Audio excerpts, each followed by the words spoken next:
আল্লাহু আকবার। দেখেন, হঠাৎ করে এই বাসা থেকে বেরোইছি, 20 মিনিট আগের ঘটনা।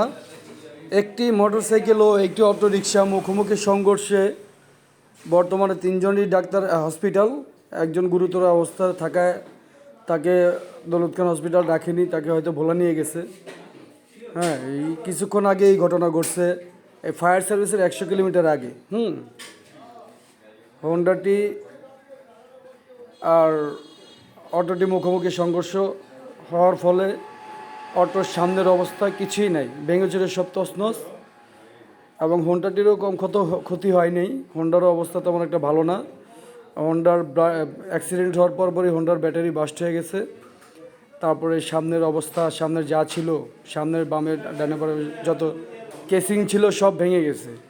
হ্যাঁ, আসলে গাড়ি নষ্ট হয়েছে সেটা বড় কথা নাই। দেখেন গাড়িটার কী পরিস্থিতি, গাড়িটার কিচ্ছু নাই, কিচ্ছু নাই। এই গাড়িটা ঠিক করতে গেলে ম্যাক্সিমাম 50,000 টাকা লাগবে, তারপরও আগের রূপে আনতে পারবে না।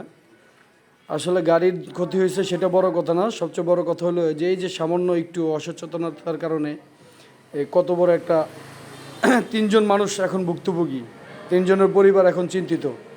আসলে আল্লাহ জানে কার হায়াতের কী অবস্থা, কিন্তু এদের এই উচ্ছৃঙ্খলতার কারণে হোক আর অমনোযোগিতার কারণেই হোক, এই দুর্ঘটনাগুলো ঘটার উদ্দেশ্য একটাই, আপনার যখন রাস্তায় চলবেন অবশ্যই রাস্তার নিয়ম কানুন এবং রাস্তার হিসাব নিয়ে আপনার গাড়ি চালাতে হবে।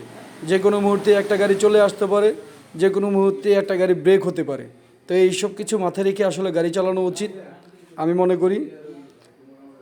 তো যদি